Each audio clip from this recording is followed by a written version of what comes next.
যাই হোক, আমরা আলোচনা শুরু করব। আছি আমি অজয় ভদ্র, আছেন আপনাদের প্রিয় মানুষ গবেষক জ্যোতিষী শ্রী দেবদাস। দেবদাসবাবু, দর্শকদের তরফ থেকে এবং আমাদের তরফ থেকে আপনাকে অসংখ্য অসংখ্য ধন্যবাদ যে আমাদের আমন্ত্রণে সাড়া দিয়ে আজকে আপনি আপনার সেই জ্যোতিষ ভাণ্ডার, জ্যোতিষ শাস্ত্রের যে ভাণ্ডার, যে জ্ঞান, সেই জ্ঞান নিয়ে আপনি আমাদের সামনে উপস্থিত হয়েছেন, তার জন্য অজয় তোমাকে, তার সাথে সাথে এটিএন কলকাতার সমস্ত দর্শকবৃন্দকে এবং এই এত রাতে অক্লান্ত পরিশ্রম করে যে সমস্ত টেকনিশিয়ান ভাইরা এই অনুষ্ঠানকে তোমাদের সামনে পৌঁছে দিচ্ছে, সেই সমস্ত টেকনিশিয়ান ভাইদের, এবং অনেক দূর থেকে অনেক কম সময়ে আজ আমি এসে পৌঁছতে পেরেছি সেই সমস্ত ট্রাফিক কর্মচারীদের জন্য যারা পথের মোড়ে অক্লান্ত পরিশ্রম করে সঠিক সময়ে সঠিক যানবাহনকে সঠিক জায়গায় পৌঁছে দিচ্ছেন। তাদের সাহায্য না পেলে আজকে এসে পৌঁছতে পারতাম না। তো সেই সমস্ত ট্রাফিক কর্মচারী তথা ট্রাফিক বিভাগকে এবং শুভেচ্ছা জানিয়ে, এবং সবচেয়ে বড় কথা যে তোমরা যারা ভক্তবৃন্দ এবং দর্শকগণ, তোমাদের আমার প্রীতি এবং শুভেচ্ছা জানিয়ে এবং তোমাদের সকলের জন্য সর্বমঙ্গলময়ী শ্রী শ্রী তারা মায়ের চরণে তোমাদের জীবনের সার্বিক মঙ্গল কামনা করে অনুষ্ঠান শুরু করছি। সমস্যা এবং সমাধান। সমস্যা এবং সমাধানের এই অনুষ্ঠান আপনাকে প্রশ্ন করার আগে আমরা যে বিষয়টা দর্শকদের বলে দেব, কারণ গত রবিবার আমরা আলোচনা করতে করতে আপনি একজন স্বাধীনতা সংগ্রামী শুধু বলেছিলেন, তার নাম বলেননি। দর্শকরা তার অনুষ্ঠান শেষের পর থেকেই ফোন করতে শুরু করে দিয়েছে, আমি কয়েকদিন লিখে রেখেছি। যাই হোক, আপনারা চিঠি লিখে পাঠান। আপনারা অনুরোধ করেছেন যে যেহেতু রোববার হয়েছে, বৃহস্পতিবারের মধ্যে হয়তো চিঠি আপনার কাছে পৌঁছবে না। কিছু চিঠি আমরা পেয়েছি। হ্যাঁ, শনিবারের মধ্যে যারা চিঠি লিখে পাঠাবেন কে সেই স্বাধীনতা সংগ্রামী এবং আপনাদের মতামত এই অনুষ্ঠান সম্পর্কে, তাদের চিঠি এখানে লটারির মাধ্যমে আমরা তুলব। 3 জনের চিঠি, যে 3 জন মানে প্রথম, সেকেন্ড এবং থার্ড হবেন তাদের নাম এখানে ঘোষণা করব, চিঠিও পড়ব। এবং আপনারা শনিবার পর্যন্ত 130 নেহেরু নগর, মাহেশ, শ্রীরামপুর, হুগলি, গবেষক জ্যোতিষী শ্রী দেবদাস উপরে অ্যাড্রেস দিয়ে আপনারা চিঠি লিখুন। আপনাদের চিঠি নিশ্চয়ই আমরা পাবো এবং এইখানে লটারির মাধ্যমে 3 জনকে পুরস্কৃত করব। যাই হোক, আপনারা সেই চিঠি লিখতে থাকুন। কিছু চিঠি পেয়েছি, তার আগে আমি একটা চিঠি এখানে কিছুটা পড়ছি, কিছু অংশ, কারণ তিনি উত্তর অলরেডি দিয়েছেন। যাই হোক, এটা তো লটারির মধ্যে যাবে, আমি তার চিঠিটা খানিকটা পড়ে নিই, তারপরে আপনাকে প্রশ্নে যাব। লিখেছেন আপনার একনিষ্ঠ ভক্ত দেবশ্রী ভট্টাচার্য, লিখেছেন 73/1/1 রামকৃষ্ণ রোড, পানপাড়া, পোস্ট চাতরা, শ্রীরামপুর, জেলা হুগলি, 712204 পিনকোড, ফোন নাম্বার 26222522।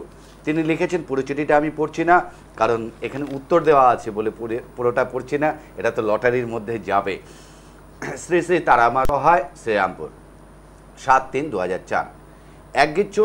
একগুচ্ছ শ্রদ্ধা, একগুচ্ছ ভালোবাসা ও একগুচ্ছ মুগ্ধতা নিয়ে লিখতে বসে প্রথমেই তোমাকে জানাই আমার সশ্রদ্ধ প্রণাম।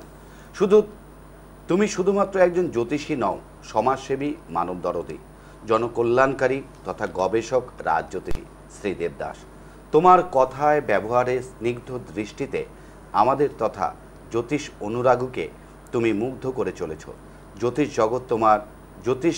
জগৎ তোমার পূর্ণ বিচরণ ক্ষেত্র। বাহ, খুব সুন্দর লিখেছেন আর কি। তুমি অবলীলায় সেখানে বিচরণ করো। ঈশ্বর প্রদত্ত তৃপ্ত কণ্ঠে জ্যোতিষশাস্ত্রকে তুমি যেভাবে আমাদের কাছে পৌঁছে দিচ্ছ, তাতে জ্যোতিষশাস্ত্রের নবদিগন্ত আমাদের সামনে উন্মুক্ত হয়ে যাচ্ছে। এ এক পরম পাওয়া। তোমার বাণী আমায় মুগ্ধ করে প্রতিনিয়ত।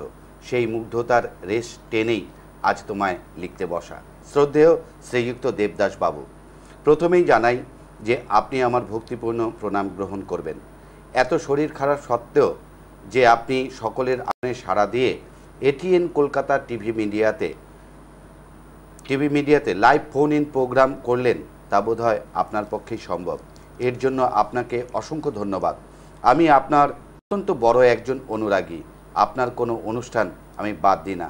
তারপরে আর পড়তে পারছি না, কারণ উনি উত্তর দিয়েছেন, অনেক বড় চিঠি লিখেছেন। সুতরাং চিঠিটা আমরা উত্তরটা এখনই বলবো না, অনেকেই ফোন করে যান, আপনারা লিখে জানাবেন উত্তরটা, কে সেই স্বাধীনতা সংগ্রামী। যাই হোক, আপনারা চিঠি লিখতে থাকুন। 130/130 নেহেরু নগর, মাহেশ, শ্রীরামপুর, হুগলি, উপরে গবেষক জ্যোতিষী শ্রী দেবদাস। দেবদাসবাবু, এবার আপনার অনেক ভক্ত সেদিন অনুষ্ঠানের পরেই ফোনে আমাকে কতজন বলেছেন এই উত্তর এই উত্তর। আমি বললাম যে চিঠি লিখে জানান, আপনাদের চিঠি নিশ্চয়ই পড়া হবে এখানে, যারা যে প্রথম শ্রেণী এবং থার্ড হবে। যাই হোক, আপনাকে এবার প্রশ্নে চলে যাচ্ছি। আমরা আলোচনা করছিলাম নিজ ভঙ্গ যোগ, এবং সেই বিষয়ে আজকেও সেই আলোচনা আমরা এগিয়ে নিয়ে যাব। তাহলে নিজভঙ্গ যোগ সম্পর্কে আলোচনা করব সেই ফ্রিডম ফাইটার সম্পর্কে, যদিও উত্তর আজকেও বলবো না। তার কারণ অগণিত ভক্ত তোমরা বলেছ, তোমরা অনুরোধ করেছ যে 7 দিন সময় দেওয়া হোক যেন তোমাদের চিঠিগুলো আমার কাছে গিয়ে পৌঁছতে পারে। তাই সেই ফ্রিডম ফাইটারের জন্ম নিয়ে আলোচনা হবে আগামী রবিবার। আজকেও আরও কিছু হিংস দেব, তার সম্পর্কে বলবো, তার জন্মকুণ্ডলীয়। সামনের দিন সেই জন্মকুণ্ডলী একে এখানে দেখিয়ে আমি উপস্থাপন করব। তাহলে আমি এই টিভি মিডিয়াতে, অর্থাৎ এই এটিএন কলকাতা টিভি মিডিয়াতে প্রতি বৃহস্পতিবার রাত্রি 10টা15 থেকে 11টা15 এবং প্রতি রবিবার রাত্রি 10টা5 থেকে 11টা5 এই দুটি প্রোগ্রাম সমস্যা এবং সমাধান এই অনুষ্ঠানে আমি তোমাদের কাছে উপস্থাপন করে আসছিলাম আমাদের জ্যোতিষশাস্ত্র তথা বৈদিক ট্র্যাডিশনের বিভিন্ন বিষয় সম্পর্কে। আলোচনা করতে করতে আমি বিভিন্ন বিষয় নিয়ে আলোচনা করেছি। আজ আলোচনা করব নিচভঙ্গ যোগ সম্পর্কে, এবং আমি তোমাদেরকে বলেছিলাম যে আমাদের বৈদিক ট্র্যাডিশনের কথাগুলো অক্ষরে অক্ষরে সত্য, আর সত্য কখনো বদলায় না। আমাদের বৈদিক ট্র্যাডিশন বলেছে নারী সর্বাপেক্ষা শক্তিশালী, অর্থাৎ একজন মা বা একজন নারী পারে একটি বৃহৎ শক্তিকে সৃষ্টি করতে, একটি বৃহৎ শক্তিকে ধ্বংস করতে। তা সে যেই হোক না কেন, যত বড় শক্তি হোক না কেন, এমনকি বিশ্ব হোক না কেন, পৃথিবীর সর্বশক্তিশালী ব্যক্তি হোক না কেন, সর্বপরিচিত ব্যক্তি হোক না কেন। শুনে অবাক হচ্ছ। তার আগে দেখবো যে টেলিফোনে কে আছে, আলোচনা করব সেই বিষয়। কে চলে এসেছেন টেলিফোনে, দেখে নি। হ্যালো হ্যালো, নমস্কার। নমস্কার অজয় দা। নমস্কার। আপনাকে সশ্রদ্ধ প্রণাম। নমস্কার। সেই সঙ্গে ধন্যবাদ জানাই এটিএন কলকাতা ও তার টেকনিশিয়ান ভাইদের, যাদের সাহায্য ছাড়া হয়তো আমি আজকে এই প্রোগ্রামে আসতে পারতাম না এরকম ভাবে ফোনে। ঠিক আছে, আমার ডেট অফ বার্থ হচ্ছে, আপনার নামটা আগে বলুন। আমার নাম শুভজিৎ সাহা। শুভজিৎ সাহা, কোথায়? শুভজিৎ, সকাল 10:30 সকাল 10:30 কলকাতায়। কলকাতা। তার মানে অনুষ্ঠানটা আপনি বোধহয় মিস করেন না? না, অনুষ্ঠান আমি খুব কম মিস করি, হয়তো খুব মানে পড়াশোনা চলে তো মাঝে মাঝে। আচ্ছা, কি প্রশ্ন বলুন। বলছি, আমার প্রশ্ন হচ্ছে, আমার একটা সরকারি চাকরি খুব সামনে এসে আটকে গেছে, আচ্ছা। ওটা কবে নাগাদ ক্লিয়ার হবে? আর আমি এবার বিকম ফাইনাল দেব, আচ্ছা। তার রেজাল্টটা কিরকম হবে? আর আমার অষ্টমে একটা শনি মঙ্গল যোগ আছে, সেটা নিয়ে আমি আলোচনা করব। এই যোগটা আমার জীবনে কিরকম প্রভাব ফেলবে? আচ্ছা, তাহলে তুমি বলো যে 5 জানুয়ারি 1984 সেদিন কি বৃহস্পতিবার ছিল? হ্যাঁ, বৃহস্পতিবার। এবং তোমার কি মকর রাশি এবং হচ্ছে মীন লগ্ন? হ্যাঁ, আমার মকর রাশি মীন লগ্ন। ঠিক আছে, তুমি আর সঙ্গে একটা প্রশ্ন হচ্ছে, আমার বাড়ি ঘর হবে কিনা? ঠিক আছে, ধন্যবাদ, শুভরাত্রি। ঠিক এখানে আছে, যেটি গ্রহ সন্নিবেশ সঙ্গে আছে, থাকুন। তোমার হচ্ছে মকর রাশি এবং হচ্ছে মীন লগ্ন, এবং শ্রবণা অর্থাৎ হচ্ছে 22 নম্বর নক্ষত্রে তোমার জন্ম, শুক্লপক্ষে দ্বিতীয়া তিথিতে জন্ম, বৈশ্য বর্ণ দেবগণ। অতীব মহত্বপূর্ণ প্রশ্ন তুমি করেছো যে তোমার সরকারি চাকরি সামনে এসেও আটকে গেছে, আছে তোমার শনি মঙ্গল যোগ, তার ফলাফল কি কি হবে তোমার জীবনে। আমি সে বিষয়ে আলোচনা শুরু করব। শুনতে থাকবে তুমি এবং শুনতে থাকবে তোমরা, যাদের তোমাদের এ বিষয়ে প্রশ্ন রয়েছে, আছে কর্মজীবন সম্পর্কে প্রশ্ন। তাহলে কি আছে তোমার জন্মকুণ্ডলিতে, আমি সে বিষয়ে আলোচনা করব, আর তোমরা দেখে মিলিয়ে নেবে তোমাদের জন্মকুণ্ডলী। লগ্ন কোনটা? লগ্ন হলো তোমার এখানে এই মীন, আর এখান থেকে 1 2 3 4 5 6 7 8 এই অষ্টমে তোমার শনি এবং মঙ্গল যোগ আছে। এটি তোমার বিবাহ ও বিবাহিত জীবনে সমস্যা দেবে, সুখ শান্তির ক্ষেত্রে এবং জমি বাড়িগত বিষয়ে সমস্যা দেবে। এ কথা আমি যে কেবলমাত্র তাকে বলছি তাই নয়, তোমরা দেখো যাদের তোমাদের শনি এবং মঙ্গল বা মঙ্গল হলো নিচস্থ এবং রাহু যুক্ত, অর্থাৎ এই ঘরে ছিল মঙ্গল রাহু। এবার তোমার সরকারি চাকরির যোগাযোগই বা কেন হলো, আর কেনই বা সেটা ম্যাচিওর করলো না? তোমরা তোমাদের জন্মকুণ্ডলী খুলে দেখবে যে সবার উপরে জন্মকুণ্ডলী সত্য। গ্রহরা আমাদের জীবনে সর্বদা কথা বলে ওঠে। তোমার লগ্ন এটি, এখান থেকে 1 2 3 4 5 6 7 8 9 10, 10 নম্বর ঘর থেকে বিচার করা হয় কর্ম। আর এখানে রয়েছে রবি, আছে বুধ, বুধাদিত্য যোগ। যদি ভালো থাকে তাহলে তো সরকারি চাকরি হবে। তাহলে দেবদাস বাবু কেন সরকারি চাকরি হলো না? প্রমাণ করুন। কি আপনি যুক্তি দেখাবেন এর পেছনে? সুন্দর বুধাদিত্য যোগ আছে, তা হচ্ছে 10 নম্বর ঘরে রবির সাথে বৃহস্পতির মিত্রতার সম্পর্ক, কারণ এটি বৃহস্পতির ঘর। তাহলে কেন সরকারি চাকরি হলো না? হচ্ছে না, হলেই বা কবে হবে, কিভাবে হবে? এখানে আছে রবি, আছে বুধ, আছে বৃহস্পতি, আর এখানেই যত গন্ডগোল। কেন গন্ডগোল? এটি তো বৃহস্পতি, তাহলে গন্ডগোলটা কেন? তার কারণ এখানে বুধ আর বৃহস্পতি মিলিত হয়ে ধননাশ যোগ সৃষ্টি হয়েছে। তাতে কি ক্ষতি হয়েছে? তাতে কি ক্ষতি হয়েছে? চাকরির সাথে ধননাশ যোগের কি সম্পর্ক? ধন তো এলোই না, তা নাশ হবে কি করে? এ তো এখন জীবনে আয় করতেই শেখেনি, তো নাশ হবে কোথা থেকে? তা নয়, কারণ লগ্নটা দেখো, লগ্নটা মীন, আর মীন লগ্নের রাজ্যকারক গ্রহকে বৃহস্পতি। রাজ্যকারক গ্রহ অর্থাৎ যে গ্রহ দেবে ভালো স্বাস্থ্য, ভালো কর্ম, ভালো অর্থ, ভালো যশ, ভালো বাড়ি, ভালো চিন্তা ভাবনা, ভালো পরিবেশ, সবকিছু যে জীবনে ভালো নির্মাণ করবে, সফলতা প্রদান করবে, সেই গ্রহ হলো রাজ্যকারক গ্রহ। আর সেই গ্রহ যখন বুধের সাথে ধননাশ যোগে আক্রান্ত, তাই এখানে যোগাযোগ আসছে। কবে করবে? এর জন্য তোমাকে এই ধননাশ যোগের প্রতিকার করতে হবে। না হলে ওই যে কণ্ঠগুলো শোনো, 38 বছর বয়স হয়ে গিয়েছে, চাকরি করব কি ব্যবসা, জীবনে কিছু করতে চেয়েছি, সফল হয়নি, সেই রকমই অসফলতার দলে ডুবে যাবে, অসফলতার সমুদ্রে ডুবে যাবে তুমি। তাই সবার আগে অভিজ্ঞ কোনো অ্যাস্ট্রোপ্লামিস্টের সহায়তা নেবে, কারণ গ্রহরা যে কোনো অবস্থায় আমাদের জীবনে কথা বলে ওঠে। আর শুভজিৎ বাবু, স্ক্রিনে তো দেবদাস বাবুর ফোন নাম্বার যাচ্ছে, সুতরাং আপনি দেবদাস বাবুর একজন অনুরাগী ভক্ত, আপনার কথা শুনলেই বোঝা যাচ্ছে। আপনি নোট করুন ফোন নাম্বার। তাহলে যেটি বিষয় যে দেবদাস বাবু আপনি বলেছেন যে একজন নারী এত শক্তি হতে পারে যে সে বিশ্ব নায়ককে পর্যন্ত, বিশ্বের সর্বপরিচিত ব্যক্তিকে পর্যন্ত, বিশ্বের সর্বাপেক্ষা ক্ষমতাশালী ব্যক্তিকে পর্যন্ত ধরাশায়ী করতে পারে। কি ধরনের কথা বলছেন? মনে হচ্ছে আপনি মা দুর্গা আর মহিষাসুরের কোনো একটি এক্সাম্পল টেনে আনবেন সেই পুরাণ থেকে, যা গল্প কথা, ওই বাচ্চাদের পড়বার জিনিস। যে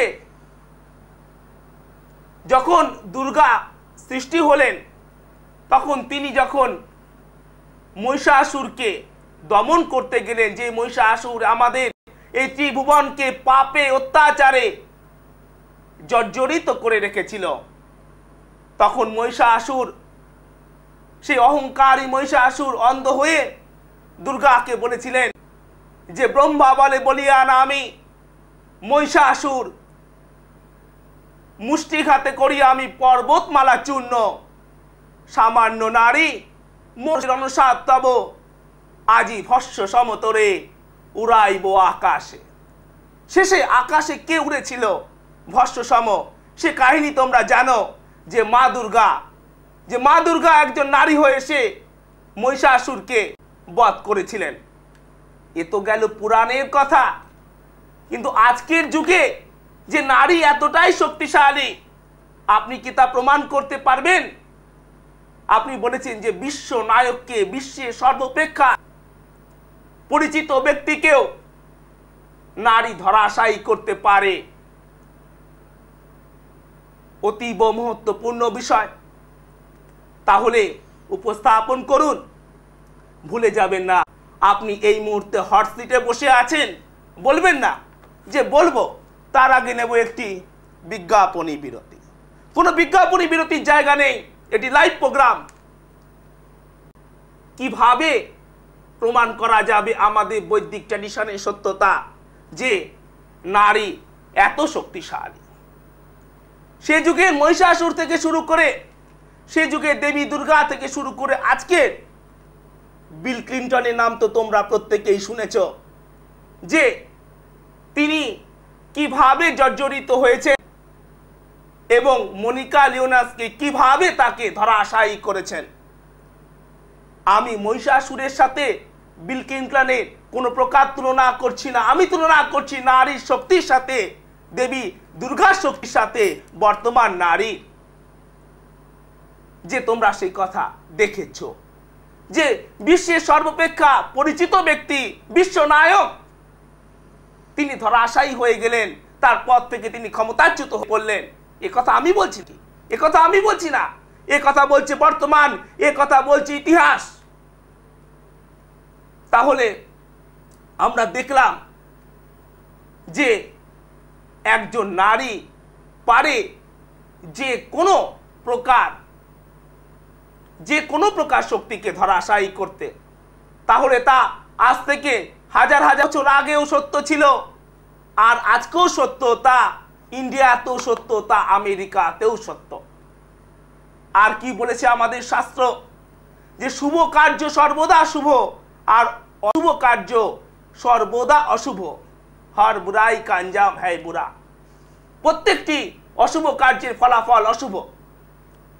তাহলে আমাদের গীতাতে বলেছে, আমাদের শাস্ত্র বলেছে যে অবৈধ জীবনযাপন পাপ, আর একে কন্ট্রোল করতে গেলে আমাদের 6টি রিপুকে কন্ট্রোল করতে হবে। তাহলে দেখো, সেই একই জায়গা থেকে আসছে আমাদের জীবনে প্রত্যেকটি উত্থান পতনের কারণ। বিল ক্লিনটন তার 6ষ্ঠ রিপুকে কন্ট্রোল করতে পারেননি,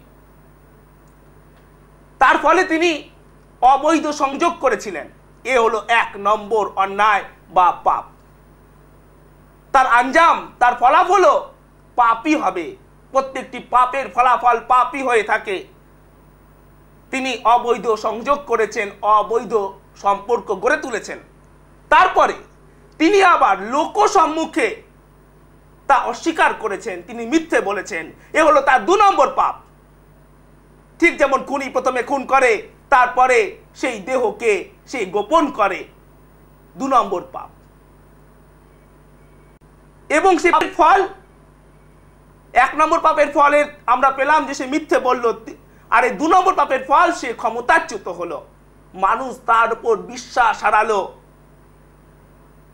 যে একজন মহিলার সাথে এক ধরনের ব্যবহার করতে পারে, সে দেশবাসী বা বিশ্ববাসীর সাথে কি ব্যবহার করবে। ফলে তিনি ক্ষমতাচ্যুত হলেন। তাই শাস্ত্র বলেছে প্রত্যেকটি অশুভ কার্যের ফল অশুভ। তা প্রমাণ হলো, তা আজ থেকে হাজার হাজার বছর আগে আমাদের ঋষিরা বলে গিয়েছেন, আর আজকেও তা সত্য। অটুট সত্যের ওপর দাঁড়িয়ে আছে বৈদিক ট্র্যাডিশন। তা এমন নয় যে ইন্ডিয়াতে সত্য, তা এমন নয় যে এই গেরুয়াধারীদের পক্ষে সত্য। তা গেরুয়াধারী থেকে শুরু করে কোটটাইধারী সকলের জন্য সত্য। আমাদের বৈদিক ট্র্যাডিশন সমস্ত মানব কুলের জন্য সত্য। আলোচনা করবো সে বিষয়ে, তার আগে দেখে নেবো যে টেলিফোনে কে আছে। সেই জন্যই সত্যটা জানতে হয়, সত্য কথা দেবদাসী কয়, প্রমাণ সহকারে। হ্যালো, নমস্কার। নমস্কার, বলুন কে? মদক বলছি। হ্যাঁ, অনুপ মদক বলছি। অনুপ মদক। মোদক, একটু জোরে বলুন। 77 77 1978 1978 78 76 88 78। একটু জোরে বলো তুমি। একটু জোরে বলুন। আচ্ছা, হ্যালো। আর সময়? সময় হচ্ছে 4টের সময়। 4টে সকাল না বিকেল? বিকেল। বিকেল 4টে। কোথায় জন্ম? শ্রীরামপুর। শ্রীরামপুর, আচ্ছা। কি জানতে চাইছেন? বলছি, আমি যে কিছুদিন পরে যে ব্যবসাটা একটা করতে শুরু করেছি, ওটা আমার কি সফল হবে? আচ্ছা, তাহলে তুমি বলো যে 7 জুলাই 1978 সেদিনকে ফ্রাইডে বা শুক্রবার ছিল? হ্যাঁ, শুক্রবার। এবং তোমার কি কর্কট রাশি এবং বৃশ্চিক লগ্ন? কর্কট রাশি এবং বৃশ্চিক লগ্ন। আচ্ছা। তুমি এগুলো কিছু জানতে না? না। আচ্ছা, আচ্ছা, তুমি তোমার ব্যবসা জীবন সম্পর্কে প্রশ্ন করেছো, ঠিক আছে, তুমি সঙ্গে থাকো। ঠিক আছে, অসংখ্য ধন্যবাদ, আপনি সঙ্গে থাকুন। তাহলে এখানে যে গ্রহ সন্নিবেশ আছে তাতে যেটি দেখতে পাওয়া যাচ্ছে, তোমার হচ্ছে কর্কট রাশি এবং হচ্ছে বৃশ্চিক লগ্ন এবং হচ্ছে পুষ্যা নক্ষত্রে তোমার জন্ম, শুক্লপক্ষের 2য় তিথিতে জন্ম, বিপ্র বর্ণ ও দেবগণ। এখানে যেটি গ্রহ সন্নিবেশ আছে তাতে যেটি দেখা যাচ্ছে যে তুমি এখানে প্রশ্ন করেছো তোমার ব্যবসা সম্পর্কে, সে বিষয়ে আলোচনা করব। শুনতে থাকবে তুমি এবং শুনতে থাকবে তোমরা যাদের তোমাদের ব্যবসা জীবন সম্পর্কে প্রশ্ন রয়েছে। তাহলে এখানে লগ্ন কোনটি? লগ্ন হলো বৃশ্চিক। তাহলে ব্যবসা কত নম্বর ঘর থেকে বিচার করতে হয়? ব্যবসা সর্বদা বিচার করতে হয় 7 নম্বর ঘর থেকে। বিবাহ, বিবাহিত জীবন, পার্টনারশিপ এবং বিজনেস বিচার করতে হয় লগ্ন থেকে অ্যান্টি ক্লক 7 নম্বর ঘর থেকে। তাহলে লগ্ন হচ্ছে এটি। এখান থেকে 1 2 3 4 5 6 7 এই 7 নম্বর ঘর থেকে বিচার করতে হয় ব্যবসা। এই ঘরে তোমার কোনো গ্রহ নেই।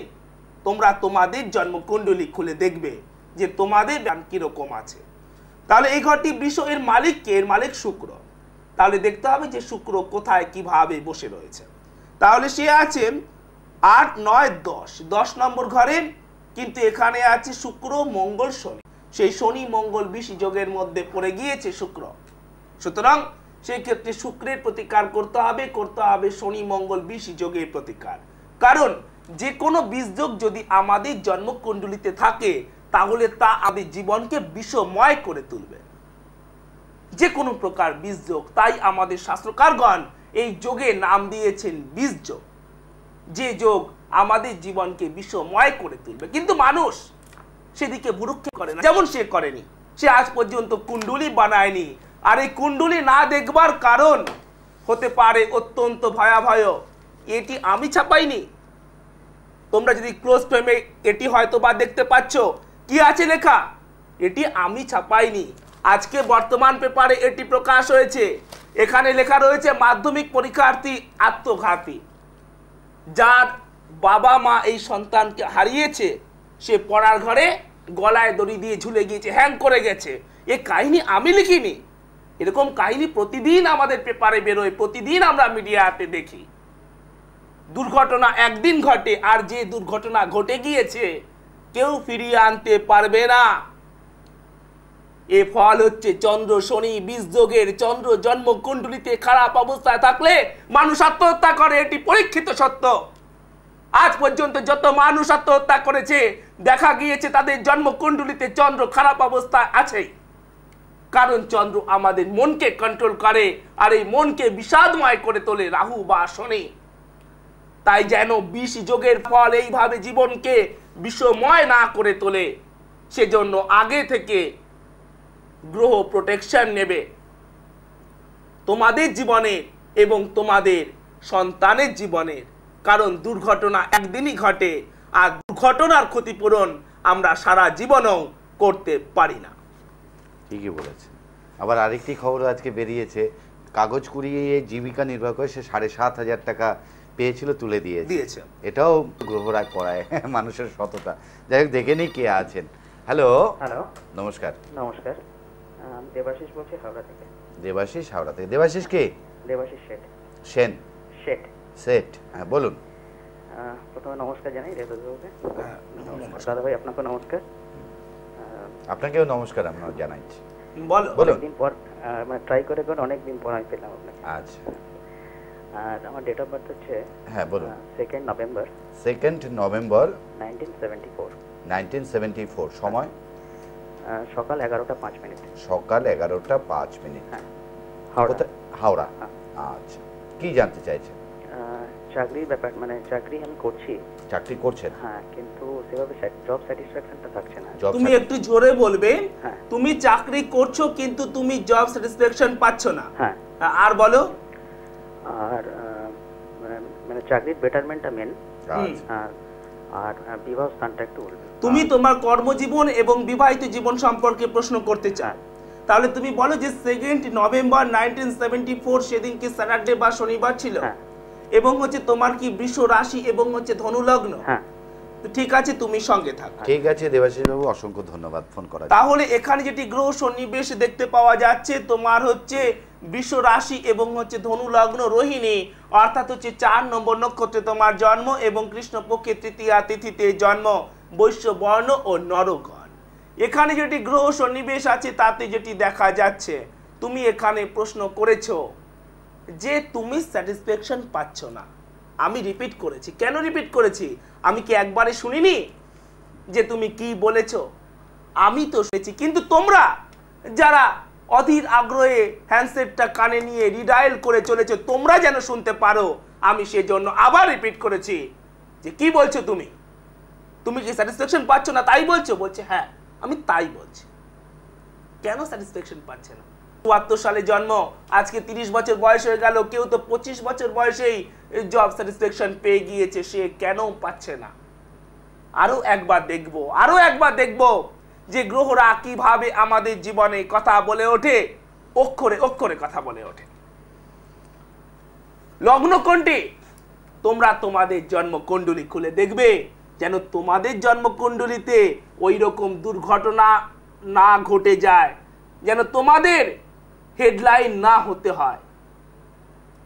কারণ গ্রহরা প্রত্যেককে সাজা দেবার ক্ষমতা রাখে। উদাহরণ দিয়েছি, আজকে বললাম বিল ক্লিন্টন, বলেছি ইন্দিরা গান্ধী, বলেছি রাজীব গান্ধী, বলেছি ফুলন দেবী, বহু এক্সাম্পল দিয়েছি আমি তোমাদের সামনে, যে গ্রহরা কাউকে ভয় পায় না। ওই বিশ্ব নেতাকে ভয় পায়নি, তাকে কাঠগড়ায় তুলেছে, তাকে ক্ষমতাচ্যুত করেছে। কারণ গ্রহরা প্রকৃতি থেকে উদ্ভূত, তারা কাউকে ভয় করে না। আর গ্রহের ফল সে তার জীবনে প্রভাব বিস্তার করবেই। ওই জন্মকুণ্ডলীতে খারাপ আছে বা ভালো আছে জেনে গুটিয়ে রেখে কোনো লাভ নেই। কারণ তুমি ওই জন্মকুণ্ডলী গুটিয়ে তোমার গ্রহকে গোটাচ্ছ না, গ্রহদের ছবিকে গোটাচ্ছ। আমরা তো দেখেছি যে কুশপুত্তলিকা জ্বালাচ্ছে, তাতে কি ব্যক্তি চলে যাচ্ছে নাকি? ওটি ব্যক্তির একটি প্রতিকৃতি। তোমার ওই ছক, ওটি গ্রহদের প্রতিকৃতি। আসল গ্রহ গ্যালাক্সিতে ঘুরছে, যা তোমাকে ছাড়বে না। ভালো ফল দেবার হলে দেবে, খারাপ ফলও দেবে। তাই দেখে নেব ওর জন্মকুণ্ডলী, তোমরা দেখবে তোমাদের জন্মকুণ্ডলী। লগ্ন কোনটি? লগ্ন ধনু। আর এই ধনু লগ্নের পক্ষে রাজ্যকারক গ্রহ কে? যারা তোমরা এই সমস্যা এবং সমাধান অনুষ্ঠান দেখো, আমি তোমাদেরকে বহুবার বলেছি, এই এটিএন টিভিতে বলেছি, অন্যান্য টিভিতেও বলেছি। রবি হলো ধনু লগ্নের পক্ষে রাজ্যকারক গ্রহ, অর্থাৎ যে গ্রহ তাকে সার্বিক সফলতা প্রদান করবে। সেই রবি কোথায় আছে খুঁজতে হবে তার 10 নম্বর ঘর এবং 11 নম্বর ঘর, অর্থাৎ কর্মঘর এবং আয় ঘর। তোমরা দেখবে তোমাদের কর্মঘর এবং আয় ঘর 1 2 3 4 5 6 7 8 9 10 11 10 নম্বর ঘরটা কন্যা আর 11 নম্বর ঘরটা তুলা। এই ঘরটা মালিক কন্যা, মালিককে বুধ, আর এই তুলা মালিক শুক্র। তাহলে আমরা এখানে 3টে গ্রহকে দেখব। এক হচ্ছে রাজ্যকারক গ্রহ রবি, 10 নম্বর ঘরের মালিক অর্থাৎ কর্মঘরের মালিক বুধ এবং আয় ঘরের মালিক শুক্র কোথায় আছে? এই 3 জন মিলেই এখানে রয়েছে। এবং শুধু তাই নয়, তার সাথে আছে আবার মঙ্গল। একটা ঘরে 4টি গ্রহ, প্রথম কথা শুভ নয়, বহুবার বলেছি। দ্বিতীয় কথা, রবি এখানে দুর্বল, সে কথাও বলেছি। তারপরে হচ্ছে যে রবি এবং শুক্র এখানে দারিদ্র যোগের সৃষ্টি করেছে। তাহলে দেখো যে গ্রহরা কিভাবে কথা বলে। আর কি বলেছি, রবি যদি জন্ম কুণ্ডলীতে শক্তিশালী অবস্থায় না থাকে, তাহলে জীবনে সার্বিক প্রতিষ্ঠা পাওয়া যায় না। রোজ বলছি আমি তোমাদের, সেও কি বলছে, আমি বলিনি, বলেছে সে, জব স্যাটিসফ্যাকশন পাচ্ছি না, পাবেও না। কেন পাবে না? রবিকে শক্তিশালী না করলে পাওয়া যাবে না। সেজন্য অবশ্যভাবে তোমাকে এখানে এই অবস্থাটার প্রতিকার করতে হবে, তথা রবির প্রতিকার করতে হবে। রবি সকলের জীবনের পক্ষে দিয়ে থাকে প্রতিষ্ঠা, দিয়ে থাকে তার কর্মজীবনের উন্নতি, এবং তোমার পক্ষে তো রাজ্যকারক গ্রহ, তথা সমস্ত ধনু লগ্নের ব্যক্তির পক্ষে, সমস্ত মেষ লগ্নের ব্যক্তির পক্ষে। সুতরাং তুমি আর দেরি না করে অভিজ্ঞ কোনো অ্যাস্ট্রোপ্লামিস্টের সহায়তা নেবে। তোমার 30 বছর হয়ে গিয়েছে, যেন 40 বা 50 বছর বয়সে এরকম হতাশার সুর তোমার গলায় না থাকে। সেক্ষেত্রে দেবাশিস বাবু, স্ক্রিনে দেবদাসবাবুর ফোন নাম্বার যাচ্ছে, আপনি নোট করে নিতে পারেন। আন্তর্জাতিক নারী দিবসে গেল 8 তারিখে, আপনি তো আজকে নারী কতটা শক্তিময়ী তাই আলোচনা করছিলেন। যে বেশ আপনার মানে উদাহরণগুলো এত বাস্তবতা আছে যে সত্যকে কিভাবে তুলে ধরে আপনি প্রমাণ করে দেন যে জ্যোতিষশাস্ত্র গ্রহরা যে কিভাবে কথা বলে ওঠে আর কি। তাহলে আলোচনা করব নিচ ভঙ্গ যোগ সম্পর্কে, কিন্তু জানতে হবে তার আগে অনেক কিছু। আমি গ্রহদের দীপ্তাংশ বলেছিলাম, আমি গ্রহদের দীপ্তাংশে কতগুলো গ্রহের কথা বলিনি। সেগুলো হলো ইউরেনাস, নেপচুন, প্লুটো। বা জানি জ্যোতিষশাস্ত্রে আলোচনাই করা হয় না কেন দেবদাস বাবু? আপনাদের জ্যোতিষশাস্ত্র 6500 বছর আগে আবিষ্কার হয়েছে, আর এই গ্রহগুলো পরে আবিষ্কার হয়েছে, তাই হয়তো আপনারা এই গ্রহদের খবর রাখেন না। নাকি আপনাদের শাস্ত্রে এর কোনো ব্যাখ্যা নেই, নাকি এই সমস্ত গ্রহদের আপনারা হিসেব করতে জানেন না? আসল সত্যটা কি? উত্তর দিন তো। ইউরেনাস, নেপচুন, প্লুটো তো আমাদের গ্যালাক্সিতে আছে, কিন্তু সেগুলো আমাদের কি প্রভাব তা নিয়ে তো আলোচনা হয় না। শুনি শনি রবি, রবি রাহু, শনি মঙ্গল। এই বিষয়টি কি? আমাদের শাস্ত্রকারগণ বহু বছর আগে, 6500 বছর আগে 3টে গ্রহের কথা বলে গিয়েছেন। যারা তোমরা আমার কাছে কম্পিউটার হরোস্কোপ বা ছক করেছো, তোমরা তোমাদের জন্মকুণ্ডলী খুলে দেখো। ফিরে আসবো সে বিষয়ে, তার আগে দেখে নেবো টেলিফোনে কে আছে। হ্যালো, হ্যাঁ আচ্ছা, আমি কসবা থেকে বলছি, মৌসুমী চ্যাটার্জি। হ্যাঁ মা, বলো। আপনাদের দুজনকে নমস্কার। হ্যাঁ মা, নমস্কার। আমি আমার এবং আমার মেয়ে সম্পর্কে একটু জানতে চাই। না মা, যে কোনো একজন, আজকে একটা হোক, অন্যদিন আবার একটা হবে। আচ্ছা, আমার মেয়ের আর কি জন্ম হচ্ছে 1992 23 মার্চ 23 মার্চ 1992 বিকেল 5:15 সোমবার। বিকেল 5:15 সোমবার। হ্যাঁ হ্যাঁ, কলকাতায়? কলকাতা না, উত্তরপাড়ায়। উত্তরপাড়া। বাহ, দেবদাসবাবু শ্রীরামপুর থেকে কাছাকাছি আর কি। আচ্ছা, ওর একটু পড়াশোনার উচ্চ শিক্ষা একটু বাইরে টাইরে পড়তে যেতে পারবে কিনা, এই জন্য একটু জানতে চাই।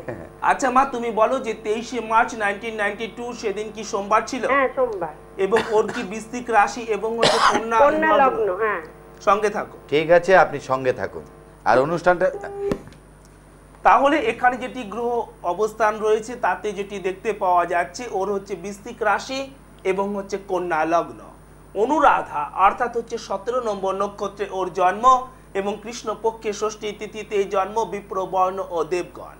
মা, তুমি এখানে প্রশ্ন করেছো ওর শিক্ষা সম্পর্কে, তুমি এখানে প্রশ্ন করেছো যে বিদেশ যাত্রা সম্পর্কে।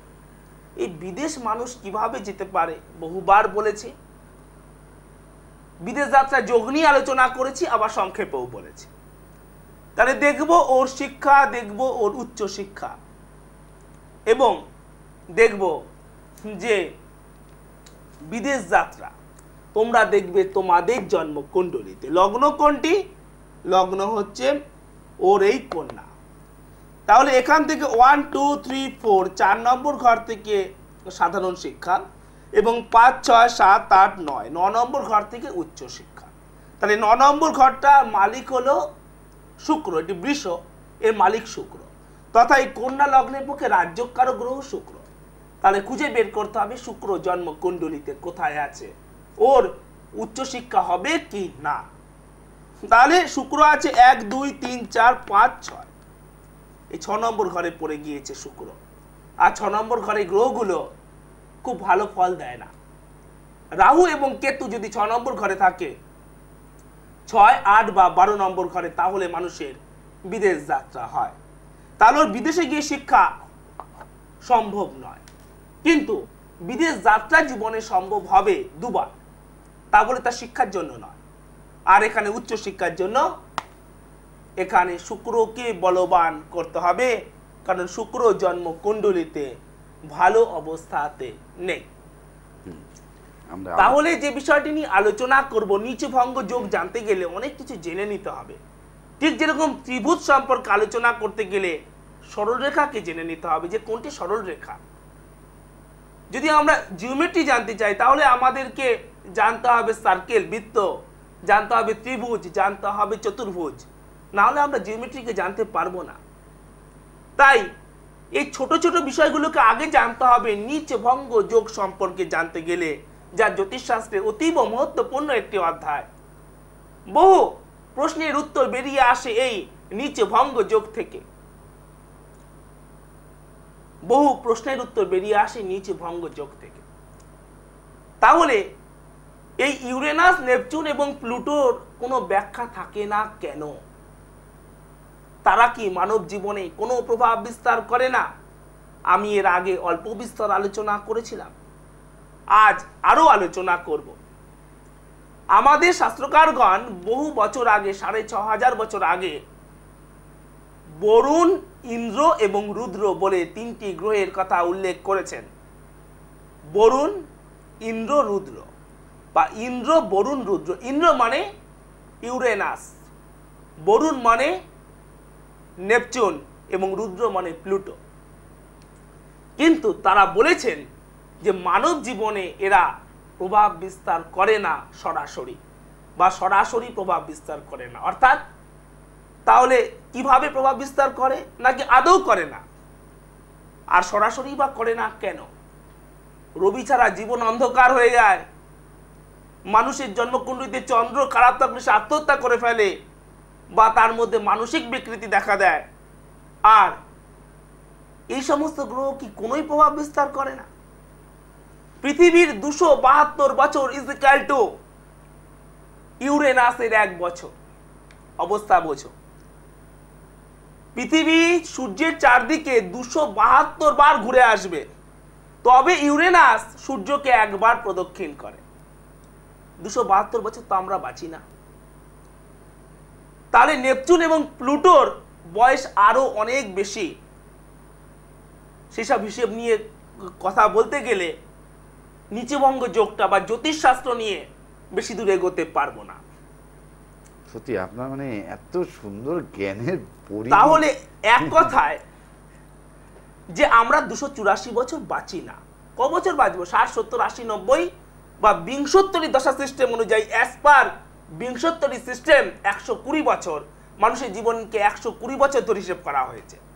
তাই আমার জীবনে প্রত্যক্ষ প্রভাব বিস্তার করবে না, কিন্তু তাহলে পরোক্ষ প্রভাব কিভাবে বিস্তার করবে? একদিনের টেটিস সাগর আজকে হিমালয় হয়েছে, সেক্ষেত্রে আমাকে ক্যালকুলেশন করতে হবে ইউরেনাস, নেপচুন এবং প্লুটোর। অর্থাৎ হচ্ছে আমাদের পৃথিবীর ভৌগোলিক বিষয়কে নিয়ন্ত্রণ করে ইউরেনাস, নেপচুন, প্লুটো। কোথায় ভূমিকম্প হবে, সেক্ষেত্রে ইউরেনাস, নেপচুন, প্লুটোর হিসেব করতে হবে। হাওয়াই দ্বীপে লাভা উঠছে কিনা, কতদিন চলবে, কবে শান্ত হবে, সেখানে ইউরেনাস, নেপচুন, প্লুটোর হিসেব করতে হবে। ওড়িশাতে যে ঘূর্ণিঝড়, সেখানে ইউরেনাস, নেপচুন, প্লুটোর হিসেব করতে হবে। অর্থাৎ আমাদের ভৌগোলিক ক্ষেত্রে প্রভাব বিস্তার করে এই সমস্ত গ্রহগুলো। কারণ ভৌগোলিক বিবর্তনগুলো ধীরে ধীরে বহু বছর ধরে হয়। তাহলে মানুষের ওপর কি কোনো প্রভাব বিস্তার করে না, বা কিরকম প্রভাব বিস্তার করে? মানুষের মানসিকতার ওপর প্রভাব বিস্তার করে। অর্থাৎ বুঝতে পারলাম না দেবদাস বাবু, মানসিকতা কি এই সমস্ত গ্রহ পাল্টে দেয়? ঠিক, মানুষের মানসিকতা একদিনে পাল্টায় না। আগে যারা জঙ্গি তৎপরতা চালাতো, তারা কিভাবে চালাতো? তারা তাদের টার্গেটকে নিহত করতো, সেই ব্যক্তিকে নিহত করতো, কিন্তু নিজে প্রাণে মরতে চেত না, নিজে পালিয়ে যেত। তাই তো যেত। কিন্তু আজকে নাশকতামূলক বিষয় অদ্ভুত। পেটে বোম লাগিয়ে মানব বোমা, সে মন্ত্রীকে প্রণাম করতে গিয়ে মন্ত্রী সহ মারা গেল। সে তার নিজের মৃত্যুর ভয় করে না। মানুষের মানসিকতা পাল্টে গিয়েছে। আমরা দেখেছি ওয়ার্ল্ড ট্রেড সেন্টারে তারা বিমান নিয়ে হানা দিয়েছে, জানে যে মৃত্যু অনিবার্য, মৃত্যুর পরোয়া তারা করে না। বদলে গিয়েছে মানুষের মানসিকতা। 11ই সেপ্টেম্বর এক সময় এক পার্টি, সেটা যে কোনো পার্টি হতে পারে, আমি কোন রকম রাজনৈতিক পার্টির কথা বলছি না, এক দল, ফিরে আসবো সে বিষয়ে, তার আগে দেখে নেবো যে টেলিফোনে কে আছে। হ্যালো হ্যালো, নমস্কার। হ্যাঁ বিশ্বজিৎ মহাশয় বলছি। বলো। বিশ্বজিৎ মহাশয়, হ্যাঁ বলুন। 25/10/67 জন্ম তারিখ। 25/10/67। আপনার টিভির ভলিউমটা কমান, আপনি মোবাইলে করছেন? হ্যাঁ হ্যাঁ মিথুন রাশি অনুলগ্ন। না না, সময়টা বলুন। সময়টা হচ্ছে 11ই কার্তিক, না। 7ই কার্তিক সকাল। সময় বোঝো তুমি? হ্যাঁ, সময় কি বলুন? Time of birth 25/10/67। ওটা তো ডেট হলো, টাইম বলো। সময়টা বলুন। ওটা হচ্ছে সন্ধ্যে 6টার সময়। হ্যাঁ, সন্ধে 6টা। কোথায় জন্মেছেন? Dublin hospital, Dublin, Calcutta. কি জানতে চাইছেন বিশ্বজিৎ বাবু?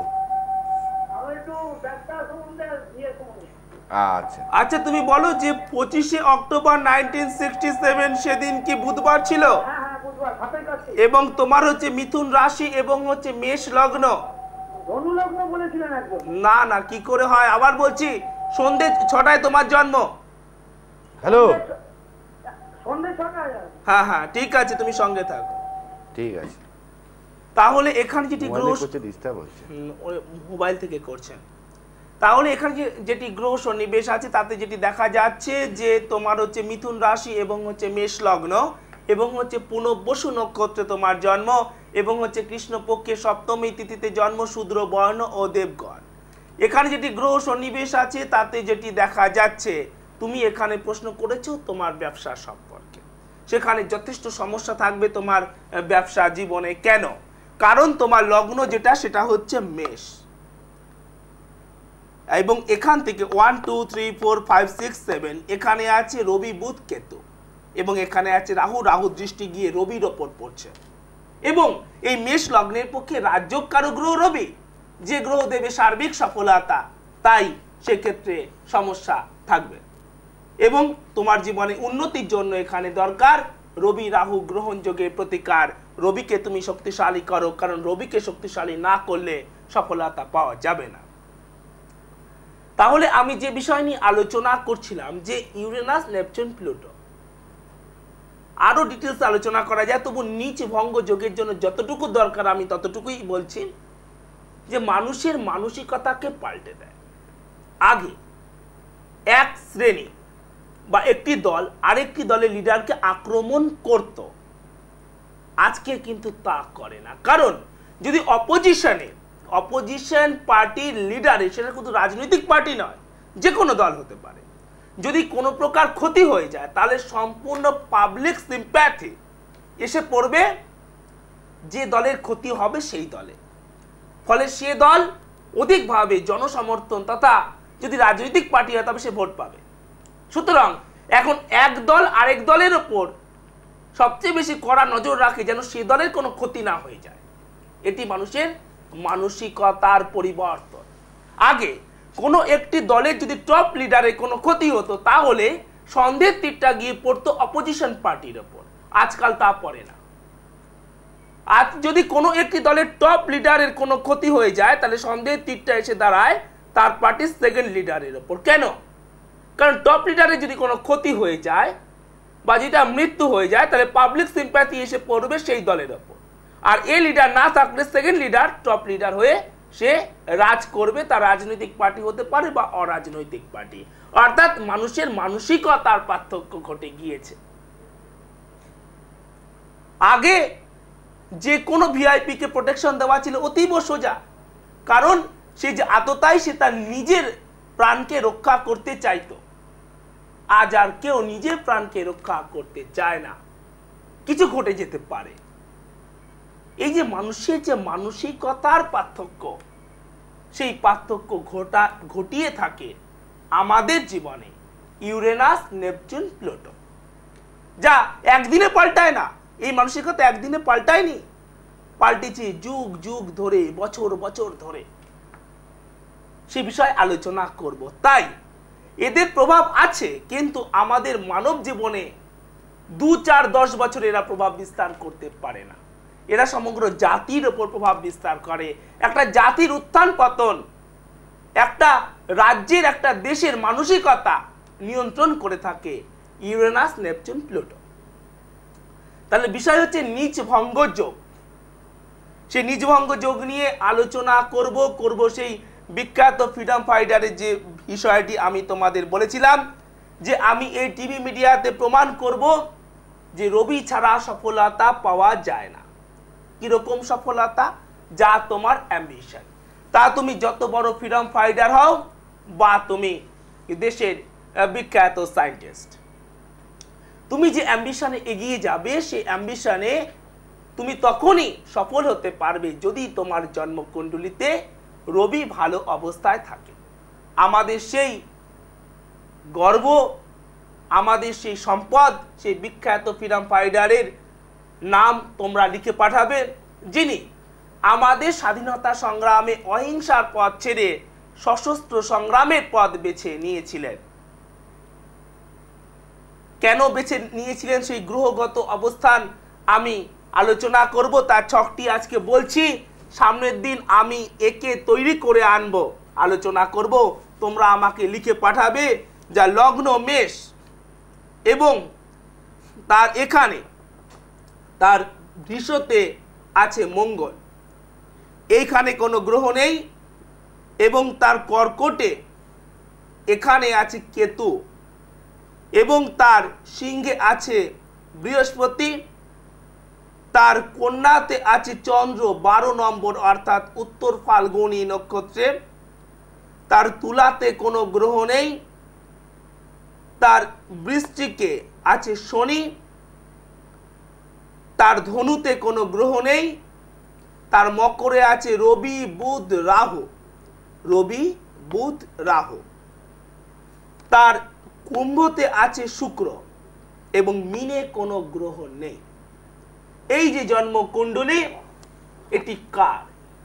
যিনি সশস্ত্র সংগ্রামের পথ বেছে নিয়েছিলেন, দেশ থেকে পাড়ি দিয়েছিলেন বিদেশে। কেন বিদেশে পাড়ি দিয়েছিলেন তাও আলোচনা করব, কেন সশস্ত্র সংগ্রামের পথ বেছে নিয়েছিলেন তাও আলোচনা করব। আলোচনা করব যে শেষে বিজয় মুকুট তিনি কেন প্রাপ্ত হননি। দেশ থেকে গিয়েছিলেন বিদেশে, সেখান থেকে তিনি ফৌজ গঠন করেছিলেন এবং পাড়ি দিয়েছিলেন, কিন্তু একদিকে বিদেশের আত্মসমর্পণ ব্রিটিশ শক্তির কাছে, অন্যদিকে প্রাকৃতিক বিপর্যয়, নানা দিক থেকে তিনি বাধা বিপত্তির সম্মুখীন হয়েছিলেন, এবং শেষ পর্যন্ত যে সশস্ত্র সংগ্রামের মধ্য দিয়ে ভারত মাতার ব্রিটিশ শক্তির শৃঙ্খল থেকে উদ্ধার তিনি করতে পারেননি। আমরা আলোচনা করব, আজকে হয়তো আর হবে না, কারণ সময়। তোমরা তার নাম আমার কাছে লিখে পাঠাবে। আগামী রবিবার আলোচনা করব তার জন্মকুণ্ডলী নিয়ে তথা নিচভঙ্গ যোগ নিয়ে, এবং এখানে ঘটবে একটি লটারি, তার মধ্য দিয়ে তোমরা 3 জন বিজেতা উঠে আসবে। এবং অনেক ফোন এসে আমরা বলেছি যে আপনারা চিঠি লিখে জানান, অনেক চিঠিও এসছে। যাই হোক, আগামী রবিবার লটারি করব আমরা। যারা যারা নতুন দর্শক আছে তারা কিভাবে আপনার সাথে যোগাযোগ করবেন একটু তাড়াতাড়ি বলে দিন। তাহলে তোমরা তো জানো যে কলকাতাতে 3টে অফিস ছাড়াও আমার আরেকটি অফিস আছে, সেটি হলো হুগলি জেলার শ্রীরামপুরে। সেখানকার আমার ঠিকানা 130 নেহেরু নগর, মাহেশ, শ্রীরামপুর, হুগলি। আমার যেটি বাস স্টপ সেটি হলো মাসির বাড়ি বাস স্টপ।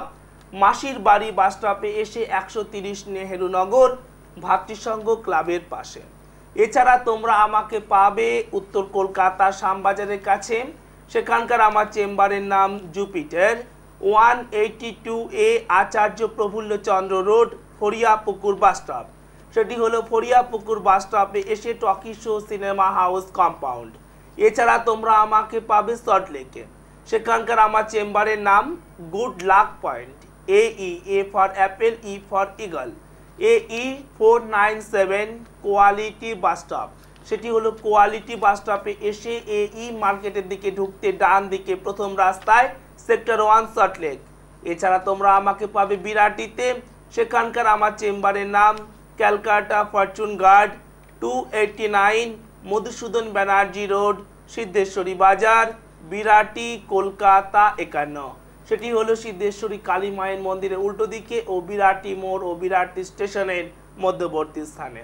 এই সমস্ত ঠিকানায় তোমরা আমাকে পাবে, এবং আমার সাথে দেখা করবার আগে অবশ্যভাবে টেলিফোনে নাম লিখিয়ে আসবে। আর আমরা আপনাকে অবশ্যই পাবো, আমাদের আমন্ত্রণে সাড়া দিয়ে রবিবার আপনি উপস্থিত থাকবেন। আপনার সুস্থতা কামনা করে অনুষ্ঠান শেষ করব সমস্যা এবং সমাধান। জ্যোতিষশাস্ত্রের নানা বিষয়গুলোকে তিনি এত সুন্দরভাবে তুলে ধরেন এবং নতুন নতুন সাবজেক্টকে তিনি এত সুন্দরভাবে আপনাদের সামনে উপস্থাপন করেন যে জ্যোতিষশাস্ত্র তো আপনারা শিখে গেছেনই, তা ফোন করে জানান।